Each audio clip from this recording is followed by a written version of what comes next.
Tout de suite, nous allons parler des grands enjeux dans le domaine de la santé connectée avec l'entreprise Huawei. Quelles sont les spécificités des pays en termes de protection de la donnée? J'accueille tout de suite Patrice Cristofini, directeur santé Europe chez Huawei.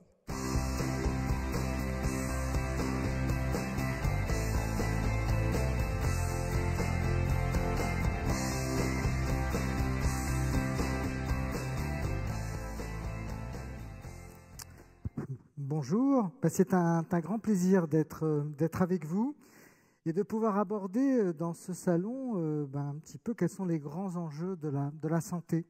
Alors de très nombreuses études montrent que c'est un chantier qui va porter l'innovation et qui va révolutionner tout le processus de soins au niveau mondial. La plupart des pays sont engagés.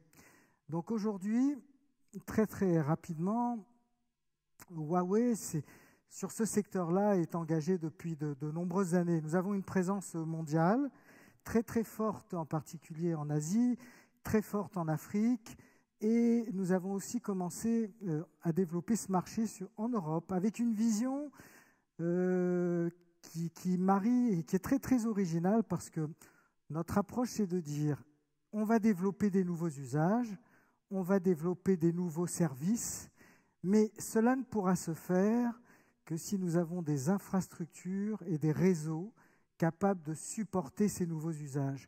Et donc, ce savoir-faire, nous l'avons acquis en fait par l'expérience quand nous avons développé dans des grands pays comme la Chine. Nous avons tout de suite développé les infrastructures et les réseaux qui vont bien. Et immédiatement après, nous avons lancé des usages en gros volume. Alors, on va un petit peu, en essayant un tout petit peu d'avancer, qu'est-ce qui se passe actuellement sur ce marché-là? Initialement, quand on parlait de santé, on parlait d'hôpitaux. C'est vrai que les hôpitaux étaient les grands pourvoyeurs de données de santé.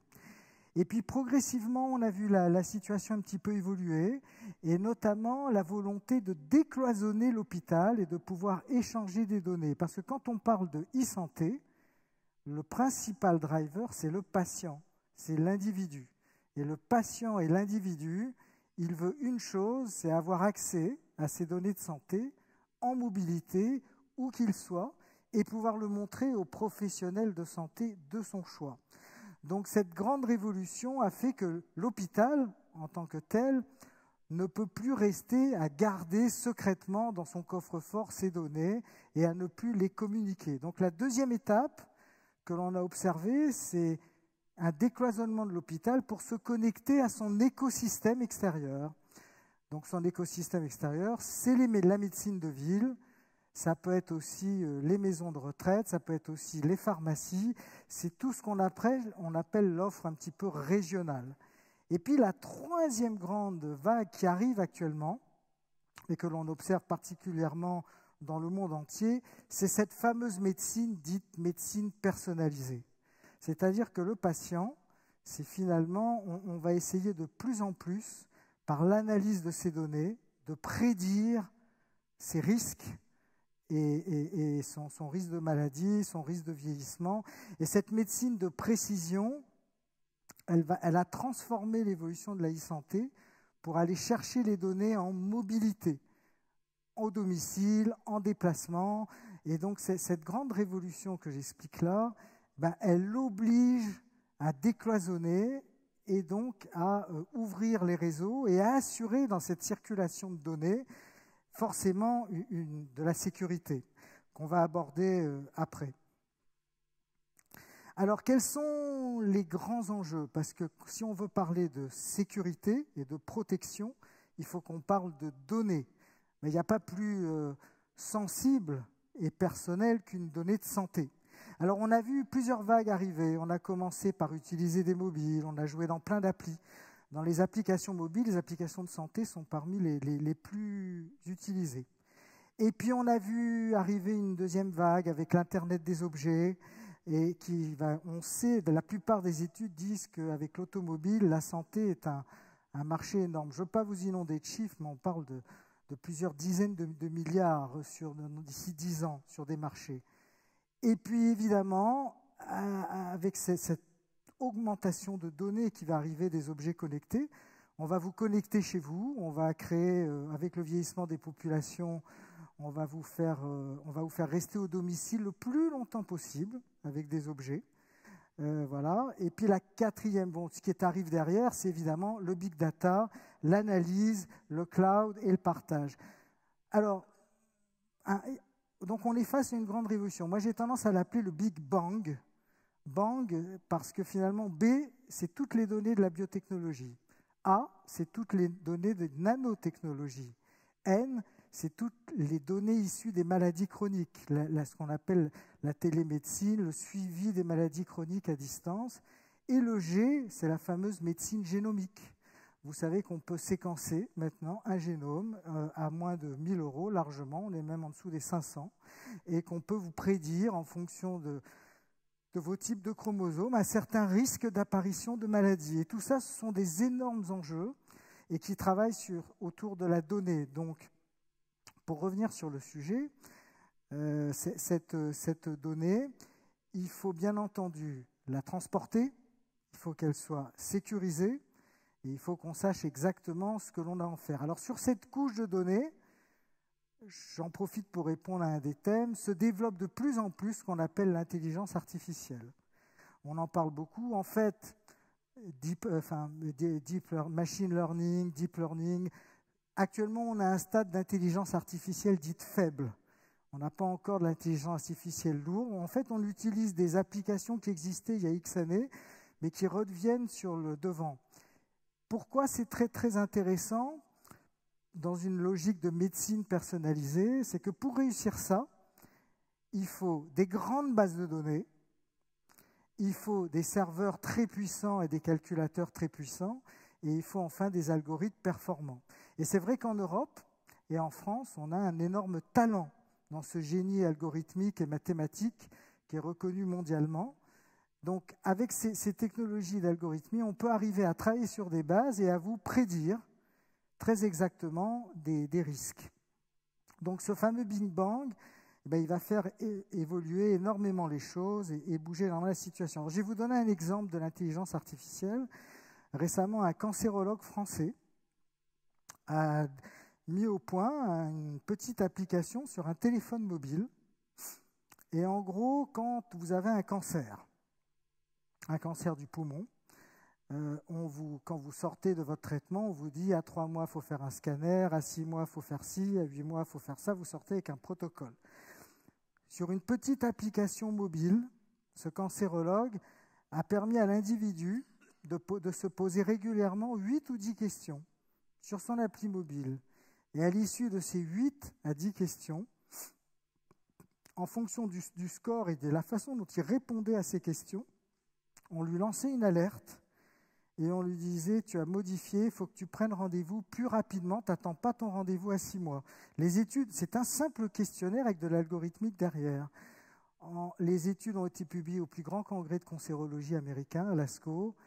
Les Américains ont dit breakthrough, et globalement, il améliore la survie de 35% des récidives de cancer.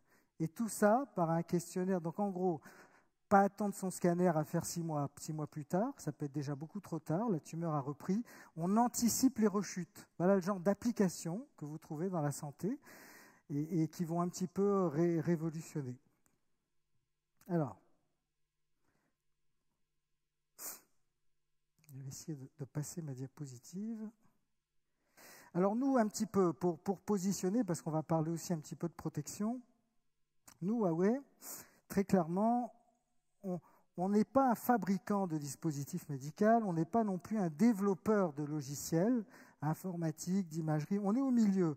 On produit des équipements qui favorisent dès le départ toute la connectivité. Parce que pour monter une solution de santé connectée, je vous ai expliqué, il y a certes des usages et des logiciels, mais il faut un réseau qui soit résilient, il faut qu'il y ait une continuité, il faut qu'il y ait une sécurité.